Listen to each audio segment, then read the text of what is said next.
So hello and a very warm welcome everybody to Vijay Sutra. मेरा नाम है वीर प्रताप सिंह और साथियों, पिछले 2 दिनों में जो भी करंट अफेयर्स में हुआ है, जो आपके एग्जामिनेशन के लिए बहुत ज्यादा इंपॉर्टेंट है, उसको हम आज करेंगे।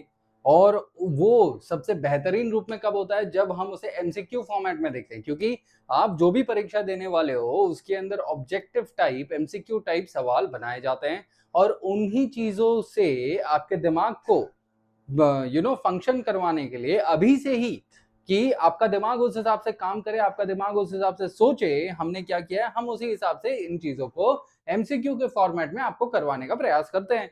और मेन हमारा यहाँ पे प्लस पॉइंट क्या हो जाता है कि हमने यहाँ पे क्या किया है कि जो भी पिछले 2 दिनों में घटित होने वाली जो भी घटनाएं हैं, वो इंटरनेशनल लेवल पे, नेशनल लेवल पे, स्पोर्ट्स के लेवल पे, अवार्ड्स के लेवल पे, किसको अवार्ड्स दिए गए, कौन से इंपॉर्टेंट दिन सेलिब्रेट करे गए, कौन से इंपॉर्टेंट थीम्स हैं, उसको हमने क्या किया है कि डिवाइड कर दिया है into high probability and medium probability questions.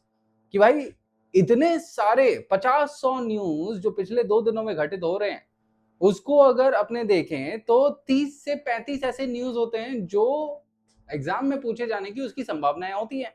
और उसमें से भी कौन से ऐसे न्यूज हैं जिसमें सबसे ज्यादा संभावनाएं हैं आपके परीक्षा में पूछे जाने की, तो हमने वो चीज भी करा हुआ है। तो that is the one thing. अब यहाँ पे आइए शुरुआत करते हैं इन्हीं चीजों का। तो आज का हमारा सबसे पहला जो क्वेश्चन है, जो 12वां India Tajikistan joint commission meeting trade economic scientific and technical cooperation was co-chaired on the Tajikistan side by whom? Tajikistan के कौन से व्यक्ति ने यहाँ पर चेयर किया था भारत के साथ साथ? अब ये देखना, ये भी सवाल आपसे बना सकते हैं, ठीक है, कि भारत के साथ साथ किसने को चेयर किया था। तो क्या वो सिरोजुद्दीन मुरुद्दीन है, या वो निरुद्दीन है, या वो इमाम अली रहमान है, या वो शेर अली कबीर है? तो इसका उत्तर हो जाता है कि भाई ये जो है ना, वो ये वाले व्यक्ति हैं जिन्होंने यहाँ पर उसको चेयर किया था। अब याद रखना कि ये जो 12वां जो है, ये 12वां India Tajikistan joint commission meeting कहा जाता है। ठीक है, मतलब बाइलैटरल टॉक्स है ये, जिसके अंदर जो दोनों देशों के बीच की जो संबंध है उसे और गहरा बनाना है, अलग अलग क्षेत्रों में, एनर्जी के, डिफेंस के एंड अलग अलग क्षेत्रों में, इलेक्ट्रॉनिक्स, आईटी, वो सब चीजें। ठीक है, अगला जो आपका यहाँ पे आ जाएगा, that is going to be कि भाई जो संगीत नाटक फेलोशिप है, ठीक है, जस्ट अ मोमेंट, ठीक है, तो अगला जो रहता है वो क्या होता है कि जो संगीत नाटक फेलोशिप है, Sangeet Natak academy fellowship is restricted to a maximum of how many living fellows at a given time. मतलब ये जो संगीत नाटक एकेडमी है ना, ये भारत की एक कल्चरल संस्था है, सांस्कृतिक संस्था है, जिसने क्लासिकल डांसेस हो गए, क्लासिकल म्यूजिक हो गए, इन सब चीजों के बारे में बातें करी हैं। इन्होंने कहा है कि भाई भारत के अंदर 8 क्लासिकल डांसेस हैं। इन्होंने कहा है कि भाई भारत के अंदर 2 मेन प्रकार के क्लासिकल म्यूजिक होते हैं। वो दोनों मेन प्रकार के क्लासिकल म्यूजिक कौन से? एक हो जाता है हिंदुस्तानी क्लासिकल म्यूजिक, दूसरा हो जाता है कार्नेटिक क्लासिकल म्यूजिक। ठीक है, अब हिंदुस्तानी क्लासिकल म्यूजिक के अंदर ही अलग अलग कैटेगराइजेशन होते हैं, जैसे कि ध्रुपद आपने सुना रहेगा, ख्याल हो गया, ठुमरी हो गया, तराना हो गया, तप्पा हो गया, कव्वाली हो गया, गजल हो गया। ये सब किसके अंदर आते हैं? हिंदुस्तानी कार्नेटिक म्यूजिक के अंदर। कार्नेटिक क्लासिकल म्यूजिक जो है, ये दक्षिण भारत में, साउथ इंडिया के अंदर चलने वाला म्यूजिक है। इसके अंदर ऐसे कोई भी अलग अलग प्रकार नहीं है, यहाँ पर सिर्फ एक और एक ही प्रकार है। तो संगीत नाटक एकेडमी ये सब काम करता है। अब संगीत नाटक एकेडमी क्या करता है ना, कुछ लोगों को वो प्रोत्साहित भी करता है फेलोशिप देके। तो वो एक साल के अंदर कितने मैक्सिमम लोगों को फेलोशिप दे सकता है? क्या वो 25 है, क्या वो 40 है, क्या वो 30 है, या क्या वो 50 है? तो इसका उत्तर हो जाएगा कि ये 40 लोगों को प्रति साल ये इतना ज्यादा लेवल पे प्रोत्साहित करता है। अब ये फेलोशिप में, ठीक है, फेलोशिप में ये उनको कितने रुपए देता है? लगभग 3 लाख रुपए देता है। ठीक है, और उसके अलावा वो तामपत्र और अंग वस्त्रम भी देता है। तो ये चीज आपने याद रखना है, रिसेंटली ये बहुत ज्यादा न्यूज में था। अब इसके आगे वाले सवाल की बात करें तो आप लोग क्या करें, जैसे जैसे सवाल हम यहाँ पे कर रहे हैं, उन सारे सवालों को, ठीक है, आपने कमेंट करके भी बता देना है। The Ustad Bismillah Khan Yuva Puraskar carries a cash prize of how much? ठीक है, क्या वो 10,000 है, क्या वो 25,000 है, क्या वो 50,000 है या क्या वो 1,00,000 रुपए होता है? तो यहाँ पर अगर आप देखेंगे तो इसका उत्तर जो हो जाएगा ना, that is majorly going to be 25,000। ठीक है, तो उस्ताद बिस्मिल्लाह, ये याद रखना। यहाँ पे ये भी चीज आपसे पूछ सकते हैं कि भाई ये जो रिसेंट अवार्ड है ना उस्ताद बिस्मिल्लाह खान, ये किसको दिया जाता है? क्या वो ओल्डर लोगों को दिया जाता है, बूढ़े लोगों को? क्या वो वुमेन को दिया जाता है? क्या वो युवा को दिया जाता है? किसको दिया जाता है? तो आपका उत्तर हो जाएगा वहां पे युवा। तो ये भी चीज याद रखना, यहाँ पे ये प्रोबेबिलिटी भी बनाया जा सकता है। ठीक है, अब ये जो युवा पुरस्कार है इसको भी देने वाला कौन सा संस्था है? संगीत नाटक अकेडमी, जिसके तहत ये युवा लोग जो म्यूजिक, डांस एंड थिएटर के अंदर काम करते हैं उन युवाओं को ये देता है, जिसके तहत वो 25,000 का कैश प्राइज भी देता है, साथ ही साथ ताम्रपत्र और अंग वस्त्रम भी देता है। और जनरली ये किसको देता है? Below the age of 40 years वालों को। अगला जो है ये बहुत ज्यादा चर्चे में था कि the holy relics of Arahant Sariputra and Arahant Maudgalyana were recently exhibited in which country? क्या वो श्रीलंका है, थाईलैंड है, मंगोलिया है या वियतनाम होता है? तो यहाँ पर एग्जिबिट किया गया है, मतलब भारत के ये होली रिलिक्स हैं जिसको वहां पे प्रदर्शन किया गया था। तो वो कहां पर किया गया है? तो वो मंगोलिया के अंदर किया गया था। ये जो प्रदर्शन है मंगोलिया के अंदर किया गया है। अब ये चीज याद रखना, एग्जाम आपसे पूछ सकता है कि ये दोनों जो अरहंत हैं, अरहंत मतलब बहुत बड़े प्रीस्ट हैं, उनका एक मूर्ति बनाया गया था और इनको कहा जाता है कि ये भगवान बुद्ध के सबसे शिष्य थे, मतलब फर्स्ट शिष्य वैसा। ठीक है, तो इनकी मूर्तियां बनाई गई थी, प्रतिमाएं, और उन मूर्तियों को कहां पर? यहां पर प्रोत्साहित किया गया। तो ये याद रखना। ठीक है, अब ये भी याद रखना कि ये जो उलान बाटार है ना, ये कहां पर है? ये मंगोलिया के अंदर है। ठीक है, एग्जामिनेशन वो चीज आपसे मैच द फॉलोइंग में पूछ लेगा। अगला जो होगा आपका कि भाई IDEX जो है इंडिया का डिफेंस इकोसिस्टम, ये इसका फुल फॉर्म क्या होता है? क्या इनोवेशन इन डिफेंस एक्सपेंशन है, इनोवेशन फॉर डिफेंस एक्सेलेंस है, इंटीग्रेटेड डिफेंस एक्सपोर्ट है, इनोवेशन डेवलपमेंट एक्सचेंज है? अब देखो यहाँ पे सीधा बोल दिया है ना डिफेंस, तो डी मतलब डिफेंस तो होगा ही, तो इसके लिए ये निकाल देंगे। अब हमेशा मैंने क्या बोला है, आप कोई भी जब भी सवाल देखो आप उसको ब्रॉड लेवल पे देखो। ठीक है, नैरो लेवल पे कभी मत देखो। अगर आपको नहीं भी पता है तो भी आप उसे आसानी से सॉल्व कर लोगे। अब ब्रॉड लेवल पे अगर आप देखोगे इंटीग्रेटेड डिफेंस एक्सपोर्ट, भाई IDEX क्या बात कर रहे हो, मतलब इंटीग्रेटेड डिफेंस एक्सपोर्ट। ठीक है, फिर इसके बाद आप देख लो innovation for defence excellence and innovation for defence expansion. आपके हिसाब से इसका उत्तर क्या होना चाहिए? कमेंट करके बताइए, कमेंट करके कि भाई इसका इसका उत्तर आपके हिसाब से क्या होना चाहिए। मैंने अभी जस्ट आपको बताया क्या बात कर रहे हैं, मतलब इंटीग्रेटेड डिफेंस एक्सपोर्ट क्या है ये? ठीक है, एक पर्टिकुलर स्पेसिफिक सेक्टर है। फिर इनोवेशन इन डिफेंस एक्सपेंशन, मतलब ये जो है ना ये मैच कर ही नहीं रहा है इनोवेशन इन डिफेंस एक्सपेंशन। लेकिन इनोवेशन फॉर डिफेंस एक्सीलेंस मतलब डिफेंस के अंदर हमें ऐसा इनोवेशन करना है कि डिफेंस सेक्टर हमारा क्या करे, बहुत आगे बढ़ते चले जाए। डिफेंस को एक्सपैंड नहीं करना है, इनोवेशन से एक्सेलेंस आगे बढ़ते हैं, इनोवेशन से एक्सपेंशन वो नहीं बैठ रहा है। तो इसका फुल फॉर्म जो हो जाएगा इनोवेशन फॉर डिफेंस एक्सीलेंस। मतलब ये बेसिक सा सवाल था जिसको अपने को पता होना चाहिए था। तो IDEX बहुत ज्यादा चर्चे में है, ठीक है, जिसके बारे में आपको जानना बहुत अनिवार्य है। अगला जो हो जाएगा यहाँ पर, अगर आप इस सवाल को पढ़ेंगे तो इस सवाल के अंदर आप यहाँ पे क्या देख रहे हो कि भाई जो क्रेडिट गारंटी है ना, क्रेडिट गारंटी जो स्कीम दिया जाता है माइक्रो फाइनेंस इंस्टीट्यूशंस को, ठीक है, credit guarantee scheme for micro finance institutions 2.0, it aim to facilitate credit flow up to how much of the rupees? ठीक है, तो क्या यहाँ पे 5,000 करोड़ रुपए का क्रेडिट गारंटी स्कीम दिया जाता है? क्या 10,000 करोड़ का दिया जाता है, 15,000 करोड़ का, या 20,000 करोड़ का? तो आप खुद सोचो। अब जो सरकार है वो भारत के अंदर फाइनेंशियल इंक्लूजन तो करना चाहती है ना, मतलब ज्यादा से ज्यादा पैसा देना चाहती है लोगों को ताकि लोग जो है फाइनेंशियली इंक्लूड हो। ठीक है, लेकिन बैंक्स और जो माइक्रो फाइनेंस इंस्टीट्यूशंस होते हैं वो उतना पैसा नहीं देते हैं, क्योंकि उनको लगता है कि यार अगर गरीब व्यक्तियों को वो लोन दे देगी तो अगर वो उठ गया, अगर वो लोन नहीं भर पाया तो उनका तो पैसा डूब जाएगा ना। तो इसके लिए इन लोगों ने क्या किया है, सरकार ने बोला कि भाई तुम उनको पैसा दो, अगर उन लोगों ने पैसा नहीं दिया तो हम उसका गारंटी लेते हैं कि तुम हमसे पैसा ले लेना। तो इसी को अपने कहते हैं क्रेडिट गारंटी स्कीम। तो यहाँ पर ज्यादा लेवल पे देना है ना, तो इसके लिए यहाँ पे सबसे बड़ा वाला ऑप्शन आ जाएगा। अगर यहाँ पे 20 लाख करोड़ होता तो ये ऑप्शन बहुत एक्सट्रीम होता, तो नहीं होगा।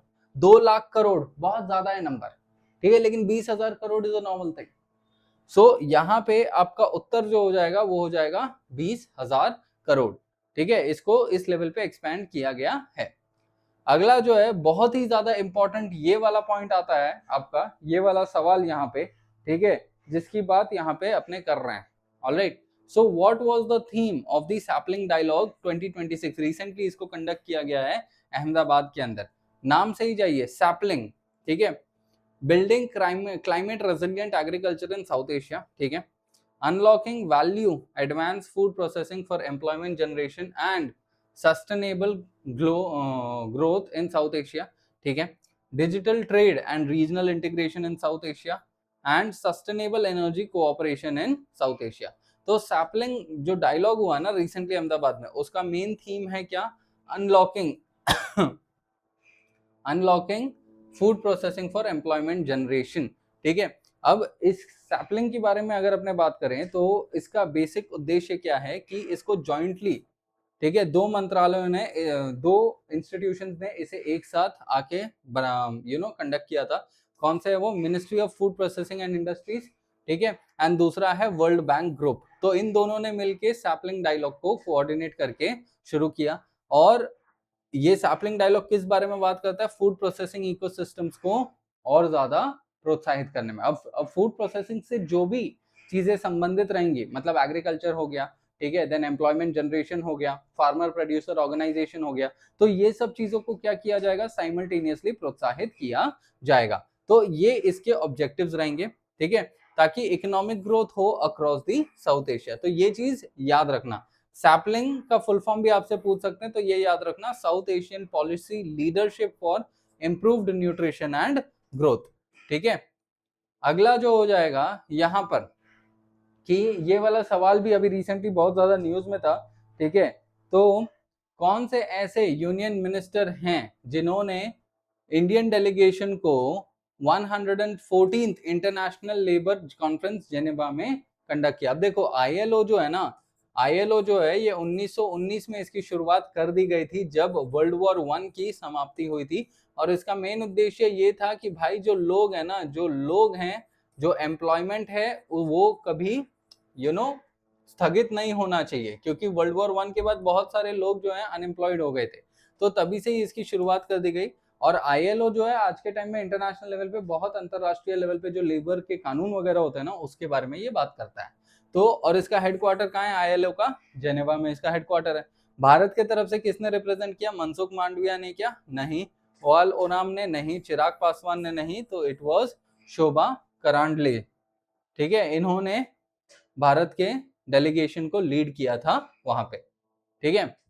अगला, ये भी वंस अगेन कल का बहुत ज्यादा इंपॉर्टेंट न्यूज है जहां पर डॉक्टर जितेंद्र सिंह की बात करी जा रही है, ठीक है। So according to doctor Jitendra Singh, which policy has liberated students from being prisoners of subjects? मतलब हिंदी में भी पढ़ देता हूं, डॉक्टर जितेंद्र सिंह के अनुसार किस नीति के छात्रों को विषय का कैदी बनने से मुक्त किया गया? National skill policy, national education policy, digital India and PM e Vidya. अब यहीं पे देख लो ना, liberated students from being prisoners of subject. Subject मतलब क्या यार? एजुकेशन की बात हो रही है ना। स्टूडेंट मतलब क्या? एजुकेशन की बात हो रही है ना। नेशनल स्किल पॉलिसी मतलब लेबर एंड एम्प्लॉयमेंट की बात हो रही है यहाँ पे, ठीक है, कि लोगों को स्किल देना है, स्किल जब रहेगा तभी जाके उनको एम्प्लॉयमेंट भी मिलेगा। तो ये नहीं होगा। डिजिटल इंडिया डिजिटाइजेशन की बात कर रहा है। पीएम ई विद्या अगेन डिजिटल गवर्नेंस की बात कर रहा है, डिजिटल एजुकेशन की बात कर रहा है, ठीक है। तो इसका उत्तर हो जाएगा क्या? ये। तो ये याद रखना, ठीक है, कि liberated students from being prisoners of subjects, ये कौन से संदर्भ में बात करी जा रही है, ठीक है। तो ये चीज आपने याद रखना है। अगला जो है ये बहुत ज्यादा इंपॉर्टेंट है गाइस, बहुत ज्यादा। रीसा वाला बहुत न्यूज में था अभी, ठीक है। सो जब अपने रीसा की बात कर रहे हैं तो रीसा द टाइमलेस ट्राइबल, ये याद रखना, it has been launched by TRIFED. TRIFED जो है ये एक ट्राइबल इंस्टीट्यूशन है, मतलब जो ट्राइबल प्रोडक्ट्स होते हैं ना उसको बेचान करने का, उसको मार्केट करने का, उसको लॉन्ग लेवल पे दूर दराज एरियाज तक बेचने का काम जो होता है ना वो ट्राइफेड का होता है। तो बेसिकली एक कमर्शियल बॉडी है ट्राइबल प्रोडक्ट्स का। Is primarily associated with sector. रीसा, क्या वो ट्राइबल टेक्सटाइल एंड हैंडीक्राफ्ट्स है, क्या वो ट्राइबल एग्रीकल्चर है, क्या वो ट्राइबल हेल्थ केयर है, क्या वो ट्राइबल एजुकेशन है? अभी जस्ट मैंने आपको बताया ट्राइफेड किस काम करता है, कंज्यूम वो कमर्शियल काम करता है ऑफ ट्राइबल प्रोडक्ट्स। तो यहाँ पे ट्राइबल प्रोडक्ट्स कहाँ आएंगे, ये तो सोशल एंगल है, ये नहीं होगा, ये नहीं होगा। टेक्सटाइल्स एंड हैंडीक्राफ्ट ही तो बेचा जाता है ना ट्राइबल लोगों का, तो ये चीज आपका हो जाएगा। तो रीसा जो है is associated with what, tribal textiles and handicrafts. तो ये एक चीज याद रखना, ठीक है। तो रिसेंटली जो मुग्गा सिल्क है, एरी सिल्क है, तोड़ा एम्ब्रॉयडरी है तमिलनाडु का, धोकरा आर्ट है झारखंड छत्तीसगढ़ का, चांगपा पश्मीना है लद्दाख का, ठीक है। तो ये सब चीजें क्या हो गए, ये जो ट्राइबल लोग थे इन लोगों ने बनाया, तो इसको दूर दराज लेवल तक उसको प्रोत्साहित करने का, सेल करने का काम जो है इनका था। अगला जो अगर अपने बात करें कि भाई ऐसा कौन सा संस्था है, या हिंदी में ले लेते हैं, भारत के अंतरिक्ष क्षेत्र में निजी भागीदारी को बढ़ावा देने हेतु एकल खिड़की एक्सी के रूप में एक्सी के रूप में किस संस्था की स्थापना की गई है? मतलब single window agency Indian space sector में प्राइवेट पार्टिसिपेशन को बढ़ाने के लिए किस सेक्टर की, किस चीज की शुरुआत करेंगे? देखो भाई, इंडियन स्पेस रिसर्च ऑर्गेनाइजेशन तो मेन बॉडी है, वो प्राइवेट पार्टिसिपेशन के लिए नहीं था, वो इंडिया का स्पेस जो कंट्रीब्यूशन है ना उसके लिए था। तो ये नहीं है, सवाल के ऑब्जेक्टिव से जाइए, ठीक है। नेशनल जो NSIL है, ठीक है, जो NPCI की अगर अपने अपने ने बात करी थी कि भाई इंटरनेशनल लेवल पे जो इम्प्लीमेंटिंग बॉडी थी, ठीक है, यूपी जो NPCI का, UPI का इंटरनेशनल बॉडी, ठीक है।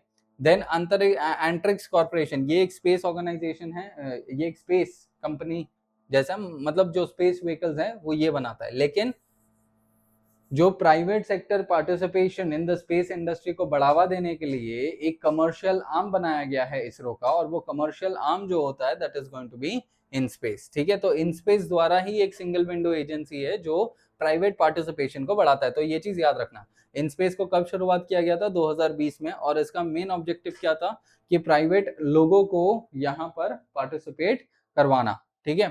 तो ये चीज याद रखना। अब अगला जो होता है कि भाई oil seed Kisan Mitra is primarily associated with which of the following. अब यहाँ पर आप बहुत आसानी से इस चीज को सॉल्व कर सकते हो, ठीक है, क्योंकि यहाँ पर ऑयल सीड किसान मित्र की बात हो रही है, मतलब किसान का दोस्त होगा वो, ठीक है। अब किसान का दोस्त यहाँ पे आपको कौन से एंगल में देखने को मिल रहा है, ठीक है। सबसे पहले तो क्रॉप इंश्योरेंस, ठीक है, crop insurance, oil seed Kisan मित्र और क्रॉप इंश्योरेंस, मतलब कुछ लिंक लग रहा है क्या? नहीं लग रहा है। क्यों? क्योंकि क्रॉप इंश्योरेंस जो है वो मित्र वाला एंगल नहीं दर्शा रहा है, ठीक है। देन एग्रीकल्चरल एक्सपोर्ट, ये टोटली अलग चीज है, ठीक है, अलग। एक्सपोर्ट करना और फार्मर का मित्र क्या एंगल है, ठीक है, कुछ एंगल नहीं बन रहा है, ठीक है। सॉइल टेस्टिंग, मतलब एक टेक्नोलॉजिकल चीज है कि भाई सॉइल को टेस्ट करना है आपको, ठीक है। लेकिन मित्र का काम क्या होता है? मित्र का काम होता है सलाह देना, ठीक है। मित्र का काम होता है सलाह देना, साथ देना उस पर्टिकुलर समय पे। तो फार्मर एडवाइजरी, किसान मित्र। सो यहां से थोड़ा एक ऐसा लॉजिक, ऑल्दो ये चीज आपको पता होना चाहिए था, रिसेंट लेवल पे अभी इसको इंट्रोड्यूस किया गया है। तो ऑयल सीड किसान मित्र किस काम में काम करता है? AI based farmer advisory, AI based farmer advisory. तो ऐसे थोड़ा दिमाग लगाना है अपने को, ठीक है। तो ये काम था। आप क्या कर सकते हो, पॉज करके आप इस चीज को पढ़ भी सकते हो, मैंने समझा ही दिया है, ठीक है। अगला ये, अब यहाँ पर एक बहुत इंपॉर्टेंट पॉइंट है, ठीक है, ये भी आपको पता होना चाहिए, ठीक है, ये भी आपको पता होना चाहिए। अब रिसेंटली क्या हुआ है, ये मीडियम प्रोबेबिलिटी क्वेश्चन है यहाँ पे कि भाई IS 2021 and 2026 recently release by bureau of Indian standards. जो आप ISO मार्क देखते हो ना, वो ब्यूरो ऑफ इंडियन स्टैंडर्ड्स निकालता है, ठीक है। Provides guidelines for which of the following, क्या वो green hydrogen project, green hydrogen production, community seed bank management, organic fertiliser certification या एग्री ड्रोन ऑपरेशन। अब ये याद रखना, ये फैक्ट है, ठीक है, इसको अपने कुछ लॉजिक इतना नहीं लगा सकते। तो कम्युनिटी सीड बैंक मैनेजमेंट से संबंधित है ये पर्टिकुलर चीज, ठीक है। तो ये एक चीज आप क्या कर लें, पढ़ लें, ठीक है। आप पॉज करके यहाँ पर इस चीज को पढ़ भी सकते हैं। अगला जो हो जाएगा कि कौन सा ऐसा एडिशन है इंडियन फार्मासोफिया में विच वॉज रिसेंटली रिलीज्ड। क्या वो आईपी 2025, 2024, 2025, 2026, 2027। अब यहाँ पे क्या बोला जा रहा है, रिसेंटली रिलीज ना, तो रिसेंटली 2024 का थोड़ी रिलीज होगा, 2025 का थोड़ी रिलीज होगा, अभी 2026 में है ना अपने, तो जाहिर सी बात है 2026 का ही रिलीज होना है, ठीक है, रिसेंटली रिलीज की बात कर रहे हैं तो, ठीक है। तो इसका आंसर जो हो जाएगा वो सी हो जाएगा। अब फार्मासोफिया की जब अपने बात करते हैं तो फार्मा, फार्मा मतलब क्या, फार्मा इंडस्ट्री, ठीक है, फार्मा इंडस्ट्री के जो फार्मास्यूटिकल प्रोडक्ट्स है ना, उसका कैटेगराइजेशन के लिए इंडियन पे जो आईपी 2026 को रिलीज किया गया था, इंडियन फार्मासोफिया 2026 को रिलीज किया गया था, जो कि स्टैंडर्ड ऑफ मेडिसिन को देखते हैं, ठीक है, कि मतलब इसी स्टैंडर्ड के ये मेडिसिन होने चाहिए, उस कंटेक्स्ट में यहाँ पे बोला गया था, ठीक है, that is the another thing. अब ये एक इंटरनेशनल इवेंट है जिसके ऊपर सवाल आपका एग्जामिनेशन के अंदर बन सकता है कि भाई कहाँ पर जो रिसेंट लेवल पे जो सेशन हुआ है वो कहाँ पर हुआ था, ठीक है। तो जो 13th ब्रिक्स अर्बनाइजेशन फोरम है, ये याद रखना, ब्रिक्स का अर्बनाइजेशन फोरम वो कहाँ पे हुआ था। अब ब्रिक्स की जब अपने बात कर रहे हैं, अपने को पता है Brazil, Russia, India, China and south Africa. Original country सिर्फ 4 ही थे, साउथ अफ्रीका नहीं था, साउथ अफ्रीका बाद में ऐड हुआ, और रिसेंट लेवल पे और बहुत सारे कंट्रीज है जो ब्रिक्स के अंदर शामिल हुए हैं। तो रिसेंटली जो ब्रिक्स का अर्बनाइजेशन फोरम है वो कहाँ पर कंडक्ट हुआ है, वो कंडक्ट हुआ है ना ही ब्राजील में, ना ही रशिया में, ना ही चाइना में, वो कंडक्ट हुआ है कहाँ पे, इंडिया में, ठीक है। तो ये एक चीज याद रखना है आप लोगों ने, ठीक है। सो अब अर्बनाइजेशन है तो जाहिर सी बात है ये लोग किसकी बात करेंगे, एग्जामिनेशन में अगर पूछ लेगा कि इन्होंने कौन से चीज़ों पे बात करी थी, तो इतना अपने सोच सकते हैं, अर्बनाइजेशन है तो sustainable urbanisation, sustainable architecture, smart cities, ठीक है, technology integration in smart cities, interconnection of cities, road network sustainable होना चाहिए, लोगों का डेथ रोड एक्सीडेंट से कम होना चाहिए, यही सब चीजें बात करी होंगी उन्होंने, ठीक है। तो ऐसे नॉर्मली अपने को थोड़ा यहाँ पे दिमाग लगा लेना है। अगला जो है, कौन सा ऐसा मंत्रालय है जिसने gold award under the category of digital transformation by the use of data analytics at the national e governance awards हासिल किया। क्या वो ई आरोग्य धमनी है, क्या वो पंचायत एडवांसमेंट इंडेक्स है, क्या वो ग्राम भरता है, क्या वो ई ग्राम स्वराज है, ठीक है, किसने यहाँ पर ये चीज को हासिल किया।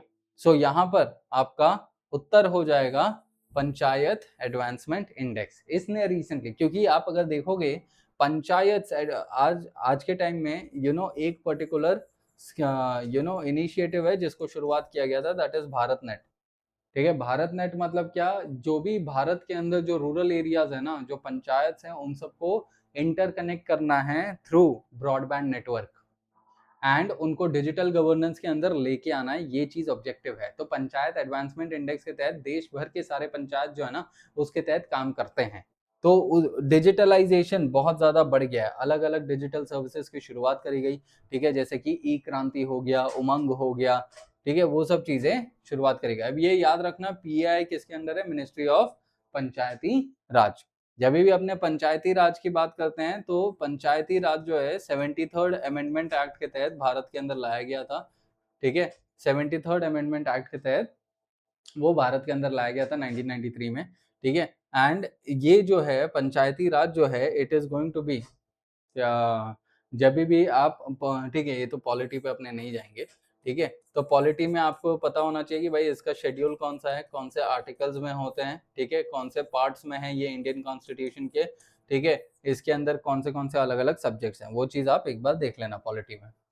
अगला यहाँ पर बहुत ज़्यादा इंपॉर्टेंट है, ये रिसेंटली रिलीज हुआ टॉपिक है, ठीक है, जिसके बारे में आपको पता होना चाहिए, ठीक है। अगला जो है, network survey of vehicles recently in the news are primarily used for monitoring which infrastructure? Railway tracks, airports, national highways, inland waterways. Network survey vehicles. अब व्हीकल्स जो हैं वो कहाँ पर आते हैं? व्हीकल्स क्या वो इनलैंड वाटरवेज पे आते हैं? नहीं भाई, वो तो शिप्स है ना, ठीक है। क्या वो एयरपोर्ट पे आते हैं? प्लेन आते हैं। क्या वो रेलवे ट्रैक पे आते हैं? ट्रेन आते हैं। क्या वो नेशनल हाईवे पे आते हैं? हाँ, व्हीकल्स नेशनल हाईवे पे ही आते हैं। तो यहाँ पे थोड़ा अपने को इस तरीके से दिमाग लगा लेना है, अगर पता भी नहीं है अपने को तो इसका उत्तर क्या हो जाएगा? सी, ठीक है, दैट इज नेशनल हाईवे। अगला जो रहेगा द इजी कनेक्ट मॉडल, ठीक है, बहुत इंपॉर्टेंट है। Easy connect model recently launched by the land port authority of India. अगर पिछले सेशंस आपने देखे रहेंगे तो अपन ने बात किया था लैंड पोर्ट अथॉरिटी के बारे में। was first implemented in which city? बहुत ज्यादा इंपॉर्टेंट है, ठीक है। क्या वो अमृतसर में हुआ? क्या वो गुवाहाटी में हुआ? क्या वो अगरतला में हुआ? नहीं, तो वो हुआ कहाँ पे है? वाराणसी के अंदर, ठीक है। So it has been started in the Varanasi. सबसे पहली दफा वाराणसी में इसको लाया गया है, ठीक है। अब वाराणसी जो है गंगा के किनारे, एंड गंगा जो पूरी नदी है उसके ऊपर इनलैंड वाटरवेज ट्रांसपोर्ट सिस्टम चलता है। गंगा जो है वो नेशनल वाटरवे 1 का पार्ट होता है, तो ये चीज याद रखना। गंगा के ऊपर जो है ना ट्रांसपोर्टेशन बहुत ज्यादा लेवल पे आगे बढ़ाने की कोशिश करी जा रही है।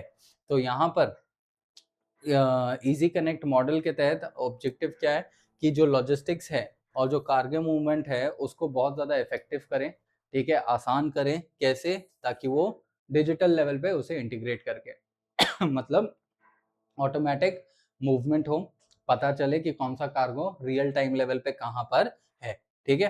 तो इफेक्टिवनेस बेसिकली बढ़ाना है डिजिटल चीज़ों को इंक्लूड करके। तो ये चीज़ आपने क्या करना है? याद करना है, ठीक है। तो अगले क्वेश्चन की बात करें तो अगला क्वेश्चन जो है, विनिमय recently seen in the news is associated with which of the following? क्या वो डिजिटल पेमेंट से संबंधित है? Land port management system, agricultural exports and defence logistics. अब ये टफ था, अगर ऐसे सवाल आपसे पूछे जाएं तो ये टफ है। तो इसका ऑप्शन क्या हो जाएगा कि वो लैंड पोर्ट मैनेजमेंट सिस्टम से संबंधित रखता है। अब विनिमय है क्या? तो ये चीज याद रखना है आपको कि विनिमय एक डिजिटल प्लेटफॉर्म है जो कि संबंध रखता है लैंड पोर्ट मैनेजमेंट सिस्टम से, एंड इसको इसके लिए लाया गया। अब देखो डिजिटल है तो जाहिर सी बात है वो फोकस किस पे करेगा? ट्रांसपेरेंसी पे, ठीक है, ताकि रियल टाइम लेवल पे आपको पता चले कि भाई क्या चीजें कब कैसे कहां पर हो रही है। तो विनिमय प्लेटफॉर्म ये डिजिटल है जो transparency, efficiency and coordination with India के जो लैंड पोर्ट्स है उसके साथ करता है।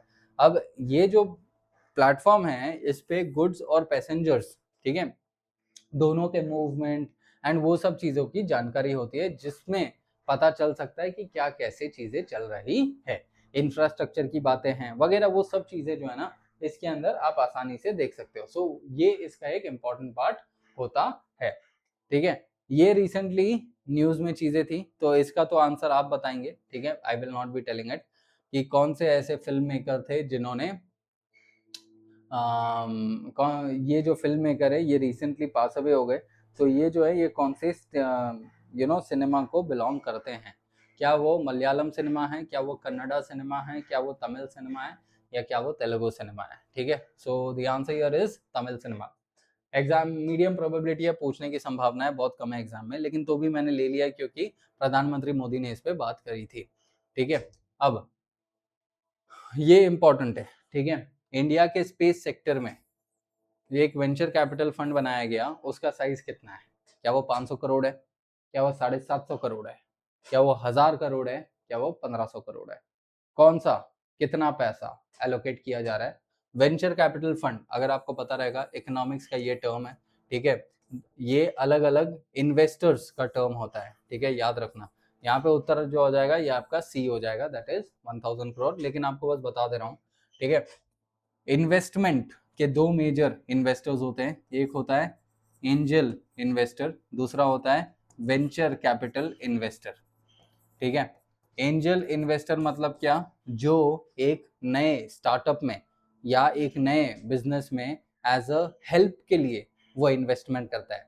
जैसे अगर मेरे को कोई बिजनेस स्टार्ट करना है तो मेरे पिताश्री ने थोड़ा बहुत पैसा इन्वेस्ट कर दिया विदाउट द इंटेंशन कि उन्हें कुछ रिटर्न में मिलेगा, ठीक है। फ्यूचर में ऑल्दो मिल सकता है, लेकिन अभी इंटेंशन, वो इंटेंशन प्रॉफिट के इंटेंशन से उन्होंने पैसा नहीं लगाया, ठीक है, उसको कहते हैं एंजल इन्वेस्टर। लेकिन वेंचर कैपिटल मतलब मान लेते हैं मेरी एक 100 करोड़ की कंपनी है, वो 100 करोड़ की कंपनी 10 करोड़ रुपया प्रॉफिट कमा रही है और मेरे को और थोड़ा एक्स्ट्रा पैसा चाहिए ताकि मैं इसे 1000 करोड़ की कंपनी बना सकूं। तो मैं किसी के पास जाऊंगा, वो मेरे को बोलेगा कि ठीक है मैं तुझे इतना पैसा देता हूं, रिटर्न में मेरे को इतना प्रॉफिट चाहिए। तो जो प्रॉफिट के उद्देश्य से करे और जो ज्यादा पैसा दे उसको कहते हैं वेंचर कैपिटल। एंजल इन्वेस्टर मतलब जो प्रॉफिट के उद्देश्य से ना करे, मदद करे and in the future it can be there. ठीक है, तो इसका उत्तर हो जाएगा क्या, 1000 करोड़। ठीक है, सो इस तरीके से आप इसको देख सकते हो। अगला वाला जो सवाल आप यहाँ पे देखोगे, ठीक है, तो ये जो सवाल है, what is the size of technology adaptation fund announce to strengthen India space ecosystem. क्या ये अभी अभी जस्ट अपन ने 1000 करोड़ देखा, ठीक है, यही कंफ्यूजन एग्जाम में भी क्रिएट होगा, तो ये चीज समझ लेना। 250 करोड़, 500 करोड़, 750 या 1000। टेक्नोलॉजी अडॉप्शन फंड मतलब कितना अपने टेक्नोलॉजी दूसरे जगह से ले सकते हैं, उसके लिए अलग से पैसा एलोकेट किया गया है। तो इसका उत्तर रहेगा बी, दैट इज 500 करोड़ रुपया दिया गया है ताकि हम दूसरी जगहों से टेक्नोलॉजी ले। अब ये याद रखना 1000 करोड़ वेंचर कैपिटल के लिए दिया गया है। अगला जो होगा कि भाई किसको एज अ कमांडर, ठीक है, नियुक्त किया गया है for the NASA's Artemis 3 mission जो 2027 में जाएगा। क्या वो फ्रैंक रूबियो हैं, एंड्रे डॉगलस हैं, रैंडी ब्रेसनिक हैं या लूका परमितानो हैं। ठीक है, तो इसका उत्तर हो जाएगा कि वो रैंडी ब्रेसनिक हैं। ठीक है, सो रिमेंबर दिस पॉइंट कि आर्टेमिस 3 के कमांडर, आर्टेमिस 3 किसका मिशन है, नासा का मिशन है, ये याद रखना। ठीक है, एग्जाम आपसे पूछ लेगा। तो नासा के इस मिशन पे इनको भेजा जाएगा। ठीक है, अगले ये रिसेंटली अपॉइंटेड डायरेक्ट जो रिसेंट अपॉइंटमेंट्स है ना, ये उसके ऊपर बात करी जा रही है कि कुमार शंकर को, ठीक है, रिसेंटली मैनेजिंग डायरेक्टर कौन से इसके लिए चुना गया। क्या वो गेल है, क्या वो बीपीसीएल है, क्या वो आईओसी है, क्या वो इंद्रप्रस्थ गैस लिमिटेड है। तो it is Indraprastha gas limited, तो ये चीज याद रखना। ठीक है, अब यहाँ पर, ठीक है, इंद्रप्रस्थ गैस लिमिटेड ये एक जॉइंट वेंचर है किसका, गेल का, बीपीसीएल का and the government of Delhi का, नेशनल कैपिटल टेरिटरी दिल्ली। ठीक है, अगला बहुत इंपॉर्टेंट स्पोर्ट्स का एक बहुत बड़ा इनिशिएटिव है ये। ठीक है, कि भाई क्या किसने रिसेंटली एक कप जो है वो जीता है। अब हमेशा एक चीज याद रखना कि जहां पर भी इंडिया अगर ऑप्शन में है, ठीक है, तो अपने क्या करेंगे, प्रोबेबिलिटी है, ठीक है, ऑल्दो आपको पता होना चाहिए आंसर, लेकिन अगर नहीं पता और अगर आपको अटेम्प्ट करना है तो जनरली क्या होता है कि एग्जामिनेशन कभी कभी जानबूझ के दे देता है कि बच्चा गलती करे, but majority of the times India उसका ऑप्शन होता है। मेजोरिटी मैं बोल रहा हूँ, मैं ये नहीं बोल रहा हूँ हमेशा। तो सवाल देख के वो चीज करना। ठीक है, तो इंडिया ने, सॉरी, विच कंट्री वन, तो इट इज इंडिया, ये चीज याद रखना है। ठीक है, अगला जो है, कौन से ऐसे विकेट कीपर बैट्समैन है जिन्होंने रिसेंटली अपना रिटायरमेंट उन्होंने अनाउंस किया। अब ये चीज आप लोगों को बतानी है। ठीक है, मैं इसका उत्तर नहीं बताऊंगा। ठीक है, क्या वो केएस भारत है, ठीक है, दिनेश कार्तिक आपको पता है पहले ही वो ऑलरेडी कर चुके हैं, तो वो चीज आपको बताना है। ये बहुत इंपॉर्टेंट चीज है। ठीक है, ये एग्जाम में पूछे जाने की इसकी संभावना है बहुत ज्यादा होती है कि हॉक को रिसेंटली केरला में लॉन्च किया गया, लेकिन इसको किस लिए लॉन्च किया गया। ठीक है, क्या वो साइबर क्राइम मॉनिटरिंग, क्या वो वाइल्ड लाइफ क्राइम प्रिवेंशन, क्या वो डिजास्टर मैनेजमेंट, क्या वो फॉरेस्ट फायर प्रोटेक्शन। ठीक है, अब हॉक, हॉक मतलब क्या, हॉक मतलब आपने देखा रहेगा ईगल। ठीक है, मतलब बाज की नजर, सुनिए ना, बाज की नजर मतलब क्या कि अगर कुछ भी चीज इधर से उधर हो रहा है तो आप समझ जाते हो। ठीक है, तो वहां से क्या होता है कि हॉक, अब हॉक जो है वो एक एनिमल है। ठीक है, हॉक जो है वो एनिमल है। तो यहाँ पे अगर आप देखोगे तो एनिमल का कौन से कंटेक्स्ट में होता है, it is in wild life crime prevention. ठीक है, ये लॉजिक है, ये लॉजिक से अपने कर रहे हैं। अगर आपको ये नहीं पता है कि भाई हॉक क्या होता है तो उसके लिए अपन ये कर रहे हैं, लेकिन एक्चुअल में हॉक है क्या, तो हॉक जो है ये एक ऐसा टेक्नोलॉजी बनाया गया है जिसके तहत इनका मेन ऑब्जेक्टिव ये है कि भाई वाइल्ड लाइफ के ऊपर जो भी क्राइम किया जाता है ना उसको मॉनिटर करके उसको रोका जा सके। ठीक है, ये जो सिस्टम, ये जो डिजिटल सिस्टम बनाया गया है इसके वजह से क्या होगा कि अलग अलग जगहों पे जो स्टेशंस बनी रहेंगी वो देखेंगी, सर्वेलेंस करेंगी नेचुरल लेवल पे कि भाई कहां पर कैसा वाइल्ड लाइफ क्राइम हो रहा है, वाइल्ड लाइफ के ऊपर कौन अत्याचार कर रहा है, उसका इंफॉर्मेशन इकट्ठा करके शेयर करेगी दूसरे जगहों पे ताकि वो ट्रांस बॉर्डर, ठीक है, वाइल्ड लाइफ क्राइम ना हो। तो ये डिजिटल इनिशिएटिव लिया गया है ताकि वाइल्ड लाइफ क्राइम को कम किया जा सके। ठीक है, तो ये एक मेजर मुद्दा है इस पर्टिकुलर चीज में। So that is going to be hawk. ठीक है, अब यहां पर अगला जो है अकॉर्डिंग टू सिप्री ईयरबुक, अब भी ये कल और आज का ही न्यूज है कि भाई सिप्री ईयरबुक के तहत इंडिया के पास कितने न्यूक्लियर वॉरहेड्स हैं 2026 में, क्या वो 150 हैं, 170 है, 190 या 210 है? तो इंडिया के पास कितने वॉरहेड्स हैं? इंडिया के पास 190 वॉरहेड्स यहाँ पे देखने को मिलते हैं। ठीक है, और इंडिया पांचवा ऐसा बड़ा, सबसे बड़ा डिफेंस स्पेंडर है। ठीक है, जो जो स्पेंड करता है। अब अगले पे आते हैं, तो this is going to be the static GK. ठीक है, तो गाइज अपन ने रीसेंट लेवल पे अभी 30 हाई प्रोबेबल 30 क्वेश्चंस अभी तक किए हैं। ठीक है, जो करंट अफेयर्स के बेसिस पे थे, 30 questions we have done it, मतलब दिस इज द इंपॉर्टेंस। ठीक है, सो कौन सा जो है कैपिटल है ऑफ तमिलनाडु, ये बहुत ही इजी चीज है, ये आपको पता ही रहेगा। You can eliminate Coimbatore and Tiruchirappalli, Madurai और चेन्नई बचेगा और आपको एंड में पता चल ही जाएगा इट इज व्हाट, चेन्नई।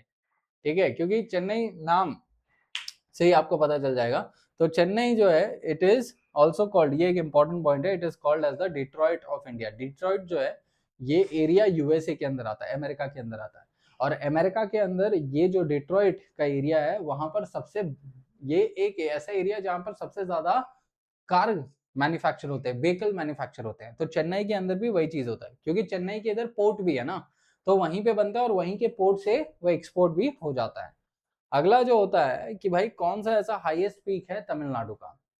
अब आइनामुडी जो है वो केरला में है। ठीक है, कोलारी बेट्टा है, मुकुर्ती पीक है, एंड में आ जाता है डोडा बेटा। तमिलनाडु है वो ईस्टर्न घाट्स में, और ईस्टर्न घाट्स का सबसे हाईएस्ट पीक कौन सा है? डोडा बेटा। So Doddabetta is going to be the answer here. ठीक है, ये चीज याद रखना। अगला जो है कौन सा ऐसा मेजर रिवर है जिसको तमिलनाडु का लाइफलाइन कहा जाता है? गोदावरी तो भाई नॉर्थ में, आंध्र प्रदेश, तेलंगाना एंड महाराष्ट्र में। कृष्णा नदी इतना कंपैरिजन में बड़ा नहीं है। तुंगभद्रा जो है वो भी नॉर्थ में है। ठीक है, वेराज बच जाता है क्या? कावेरी।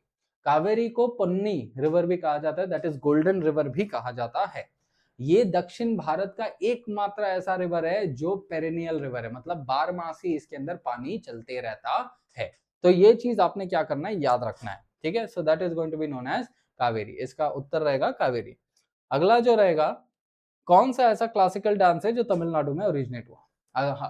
अपन ने पहले भी ऐसे वाले सवालों को है ना सॉल्व किया हुआ है, तो अगर आप इस चीज को सॉल्व करें, आप देखेंगे कि जो कथक है, ठीक है, आप यहाँ पर देखेंगे कि जो कथक होता है वो कहाँ का है? It is of north India, UP का है। मणिपुरी मणिपुर का है। ओडिसी ओडिशा का है। बच कौन सा जाता है ऑड मैन आउट में? भरतनाट्यम। सो तमिलनाडु के अंदर जो क्लासिकल डांस फॉर्म रहेगा that is going to be Bharatanatyam. अगला जो है, जो तमिलनाडु का one of the famous and India famous temple, जिसको नायका रूलर्स ने बनाया था in the Indian history, Meenakshi Amman temple, कौन से सिटी में लोकेटेड है तमिलनाडु के? क्या वो चेन्नई है, तंजावुर है, मदुरई है या सालेम है? तो it is located in Chennai.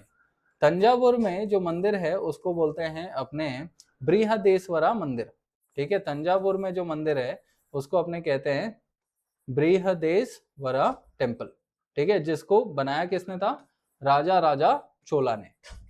राजा राजा चोला ने इसको बनाया था। ठीक है, मीनाक्षी टेम्पल को किसने बनाया है? It is going to be जो नायका रूलर्स है ना तमिलनाडु के, उन्होंने इसको बनाया था। तो ये चीज आपने क्या करना है, याद रखना है। ठीक है, so this is it and the last is Tamil Nadu का स्टेट एनिमल कौन सा होता है? ठीक है, तो ये जो चीजें हैं ये आपको याद रखने, बेसिक फैक्ट, कभी कभी एग्जाम के अंदर एक एक सवाल जो है ना ऐसे पूछ लिए जाते हैं। सो दैट इज वाई ये हमारा इनिशिएटिव है कि हम इस चीज को भी करवाएं। ठीक है। सो गाइज, इस सेशन के लिए बस इतना ही रहेगा। आप क्या करें, इस सेशन के साथ साथ आपको कुछ भी अगर डाउट रहेगा आप जरूर कमेंट करें and we will address that particular point. So धन्यवाद साथियों आप सभी का कि आप सब इतने देर तक हमारे साथ बने रहे और हमारे साथ इस एमसीक्यू सीरीज में करंट अफेयर्स के आपने कुछ सीखा। इसी के साथ thank you everyone, I will see you up in the next session and take care. Thank you and Jai Hind.